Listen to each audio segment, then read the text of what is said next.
செய்திகள் தொடர்கின்றன.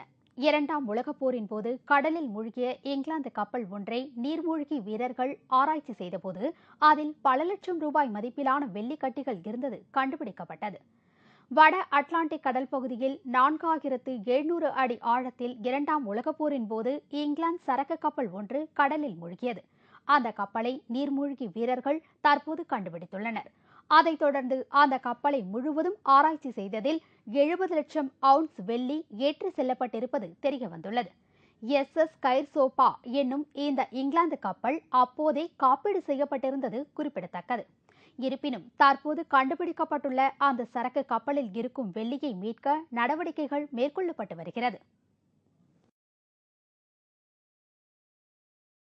Beer bottle மீது ஒற்றை சக்கர சைக்கிளை ஓட்டி ஜெர்மனி வீரர் ஒருவர் தனது முந்தைய சாதனையை முறியடித்துள்ளார். ஜெர்மனியை பிறப்பிடமாக கொண்ட லூட்ஸ் எக்ஸ்கோல்ஸ் ஒற்றை சக்கர சைக்கிள் ஓட்டுவதில் வல்லவர். இவர் இந்த ஆண்டின் துவக்கத்தில் வரிசையாக அடுக்கி வைக்கப்பட்டிருந்த பீர் பாட்டில்கள் மீது சுமார் 26 அடி 21 அங்குல தூரம் வரை சைக்கிளை ஓட்டி உலக சாதனை புரிந்திருந்தார். இந்நிலையில் தற்போது இத்தாலியின் டெல் அவிவ் என்னும் நகரில் பல முயற்சிகள் மேற்கொண்டு தனது முந்தைய சாதனையான 26 அடி 21 அங்குல தொலைவை விட 3 அடி தூரம் அதிகம் சென்று கின்னஸ் சாதனை படைத்துள்ளார். இத்துடன் செய்திகள் நிறைவடைகின்றன. மீண்டும் தலைப்புச் செய்திகள் மாலை 6 மணிக்கு. உங்கள் பிரச்சனைகளுக்கு உடனடி தீர்வு காண 30134600 என்ற கேப்டன் டிவியின் தொலைபேசி எண்ணை தொடர்பு கொள்ளுங்கள்.